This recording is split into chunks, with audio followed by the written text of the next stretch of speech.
Hello friends, welcome to SSC coaching centre. दोस्तों, आज की वीडियो में बात करेंगे मैथ के प्रश्नों की। और इस वीडियो में हमने वही प्रश्न रखे हैं जो रेगुलर एग्जाम में पूछे जाते हैं। बहुत ज़्यादा बारी क्वेश्चन एग्जाम में ये पूछे गए हैं। यही क्वेश्चन हमने आपके लिए रखे हैं इस वीडियो में, तो आप इस वीडियो को अंत तक देखते रहिए। और इसी टाइप के रिलेटेड क्वेश्चन यदि आपसे पूछे जाएंगे एग्जाम में तो कम से कम समय में आप उन्हें हल कर देंगे। एक ही टाइप का पैटर्न रहेगा। तो चलिए स्टार्ट करते हैं। क्वेश्चन यहाँ पर लिखा हुआ है, राजू एक काम को 20 दिन में कर सकता है जबकि राम उसी काम को 30 दिन में कर सकता है। यदि दोनों मिलकर उस काम को करें तो उस काम को कितने दिन में पूरा कर लेंगे। और ये हैं दोस्तों आपके 4 ऑप्शन।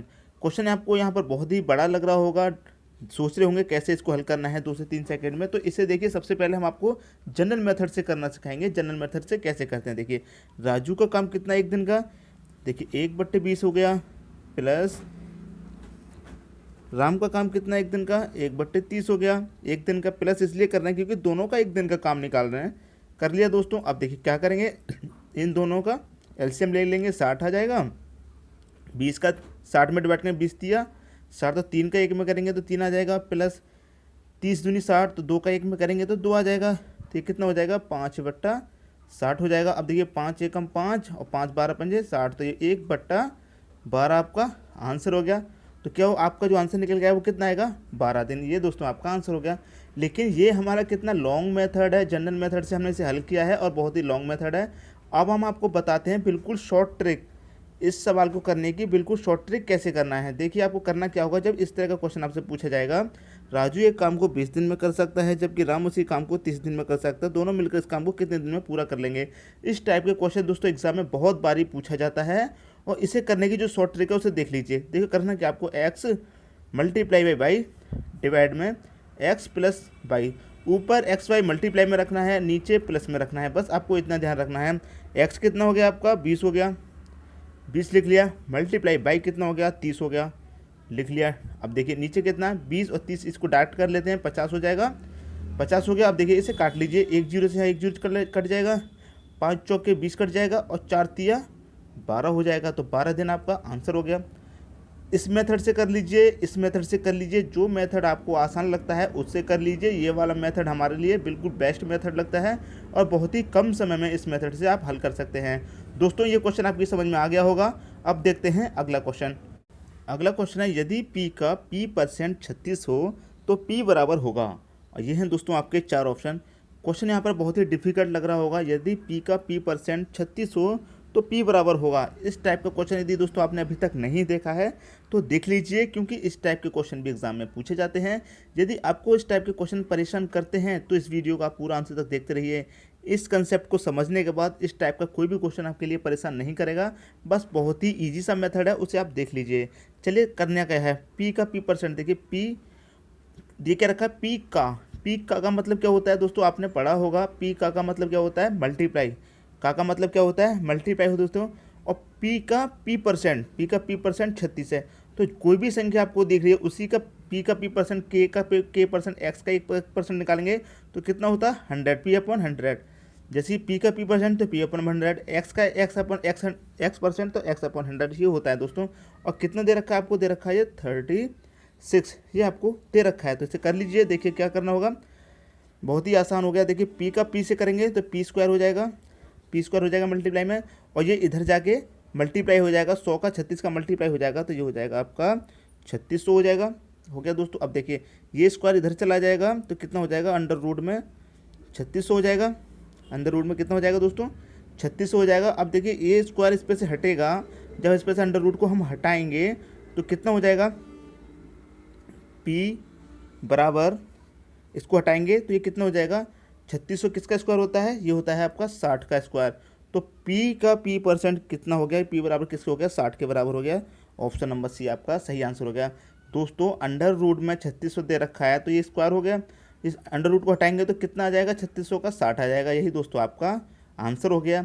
ये क्वेश्चन दोस्तों आपकी समझ में नहीं आ गया होगा। अगर नहीं आया है तो आप कमेंट बॉक्स में कमेंट करके पूछ सकते हैं। और इसका देखो एक और बेस्ट मेथड है, यदि आपको ये वाला मेथड अच्छा नहीं लगता है तो एक और शॉर्ट ट्रिक है हमारे पास, उसे देख लीजिए। देखिए यहाँ पर आपको दे रखा है 36, यहाँ पर कुछ और भी संख्या भी दे सकती है। जैसे p का p% 36 है, x का x% 49 है, जैसे k का k% 16 है। तो यहाँ पर देखिए 36 दे रखा है, 36 दे रखा है, यहाँ पर आपको 16 भी दिया जा सकता है, 49 भी दिया जा सकता है। इसका मतलब ये है यहाँ पर जो संख्या दी जाएगी वो स्क्वायर में दी जाएगी। इस संख्या को आप चेक करेंगे तो ये 6 का स्क्वायर है, तो इसके आपके आप 0 लगा दीजिए, आपका आंसर आ गया 60। यदि यहाँ पर आपको 16 दिया जाता तो 16 कितने का स्क्वायर है, 4 का, 4 के आगे 0 लगा दीजिए, 40 आपका आंसर हो जाएगा। यदि आपको यहाँ को 49 49 दिया जाता तो 49 किसका स्क्वायर होता है, 7 का, तो 7 के आगे आप एक 0 लगा दीजिए, यही दोस्तों आपका आंसर हो जाएगा। तो ये आपकी बेस्ट शॉर्ट ट्रिक है। यदि आपको यहाँ पर 36 दिखाई दे रहा है तो 36 6 का स्क्वायर होता है और 6 के आगे एक 0 लगा दीजिए, वही दोस्तों आपका आंसर हो जाएगा, ऑप्शन नंबर सी। इस तरह से कर लीजिए। यदि आप इस तरीके से कर लीजिए, जो मेथड आपको पसंद आए आप उस मेथड से कर लीजिए। दोस्तों ये क्वेश्चन भी आपकी समझ में आ गया होगा। अब देखते हैं अगला क्वेश्चन। अगला क्वेश्चन है, यदि हितेश 40 वर्ष का है तथा रोहनी 60 वर्ष का है, तब कितने वर्ष पहले उनकी आयु का अनुपात 3:5 होगा। और ये हैं दोस्तों इसके 4 ऑप्शन।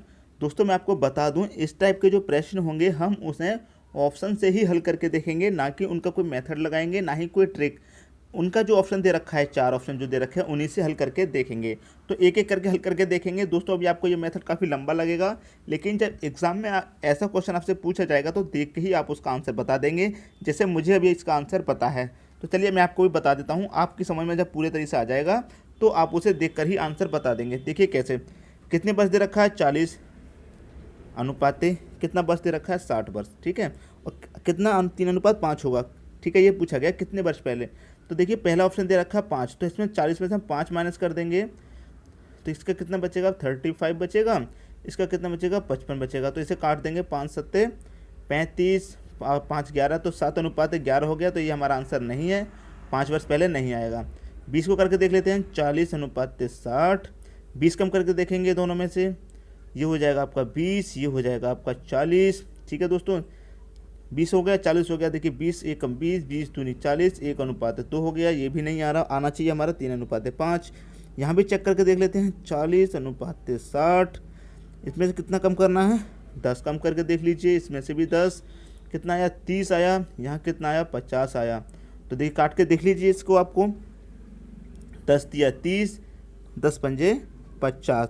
तो ये आ गया आपका 3:5। तो 3:5 चाहिए था और ये आ गया आपका 3:5। तो ऑप्शन नंबर सी आपका सही हो गया। 10 वर्ष पहले उनका आयु का अनुपात कितना होगा, 3:5 होगा। यही दोस्तों आपका आंसर हो गया। अब देखिए जब आपसे ऐसा क्वेश्चन पूछा जाएगा तो आप डायरेक्टली ही अनुमान लगा सकते हैं कि उसका आंसर क्या होगा।